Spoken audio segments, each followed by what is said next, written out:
थंडीचे दिवस आणि बाजरीची भाकरी घरी बनवली नाही असं तर होणारच नाही. थंडीच्या दिवसामध्ये सर्वांच्या घरी बाजरीची भाकरी बनवली जाते आणि आमच्या घरी संध्याकाळी तर फिक्स म्हणजे फिक्स बाजरीची भाकरी असतेच हो.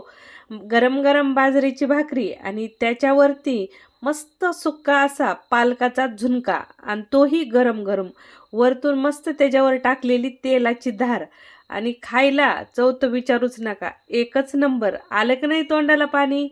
तुम्हा सर्वांना तर माहीतच आहे, आपल्या चॅनलवर गावाकडच्या रेसिपीची सिरीज सुरू आहे. म्हणजे सिंपल, साध्या आणि झटपट तयार होणाऱ्या रेसिपी आपल्या चॅनलवर सुरू आहेत आणि खायला टेस्ट तर जबरदस्त.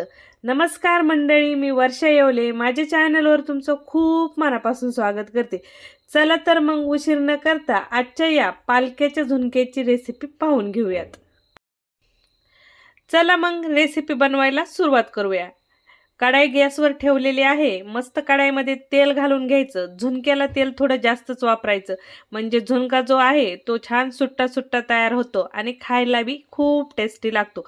आता मी ज्यावेळेस झुणका बनवते त्यावेळेस तेल थोडं जास्तच वापरते. आता तुम्ही तुमच्या हिशोबाने ॲडजस्ट करून वापरू शकता.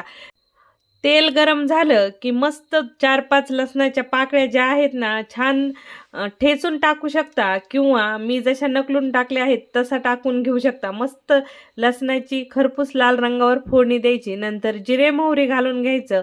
बारीकसर कट केलेले 2 कांदे घालायचे. 1 मोठा चमचा हिरव्या मिरचीची पेस्ट घालून घ्यायची, म्हणजे मिरचीचा ठेचा साध्या सरळ भाषेत. छान मस्त कांदा वगैरे परतून घ्यायचा. माझ्या मिरच्या गावरान आणि तिखट होत्या म्हणून 2-3च मिरच्या ठेचून घातलेल्या आहेत. कांदा छान खरपूस लाल रंगावर परतून घ्यायचा. जितका छान कांदा तुम्ही परतून घेताल तितकीच छान आपल्या झुणक्याला टेस्ट येणार आहे. मस्त खरपूस लाल रंगावर माझा कांदा परतून झालेला आहे, तुम्ही पाहू शकता. आता याच्यामध्ये मी थोडीशी चिमूटभर हळद पावडर घालून घेतलेली आहे. हळद पावडर देखील मिक्स करून घेतली आणि नंतर याच्यामध्ये मी चवीनुसार मीठ घालून घेतलं आणि अर्धा ग्लास पाणी घालून घेतलं. तुम्हाला झुणका किती बनवायचा आहे त्याच्या हिशोबाने पाणी घाला. आणि सुक्का झुणका बनवायचा आहे म्हणून आपल्याला पाणी असं खूप सारं घालायचं नाही आहे, तर अर्धा ग्लास मी इथं पाणी घालून घेतलेलं आहे.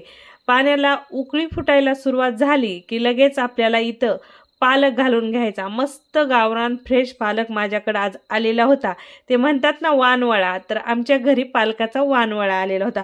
पालक बघताच मन इतकं खुश झालेलं होतं ना, म्हणून म्हटलं चला ताज्या ताज्या पालकाचं काहीतरी बनवूयात.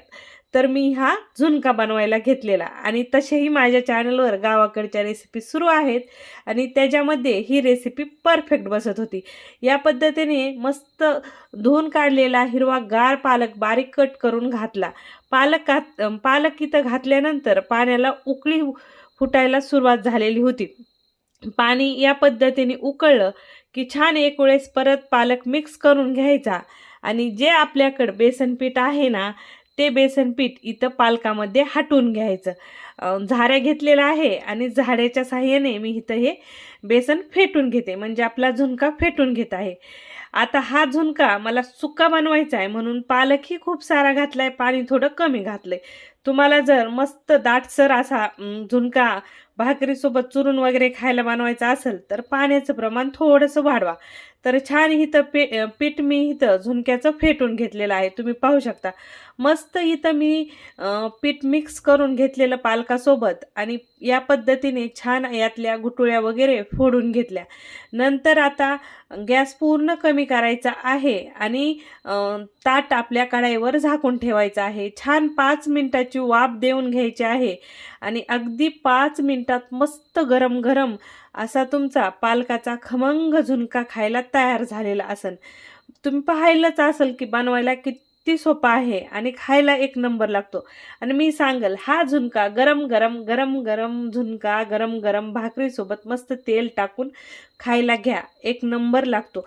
तुम्हाला रेसिपी कशी वाटली कमेंटमध्ये तुमचा अभिप्राय कळवायला विसरू नका. रेसिपी आवडली तर लाईक शेअर नक्की करा आणि चॅनलवर फर्स्ट टाईम असाल तर चॅनललाही सबस्क्राईब करून जायला विसरू नका बरं का. परत भेटू अशाच नवीन रेसिपीसोबत. तोपर्यंत बाय बाय.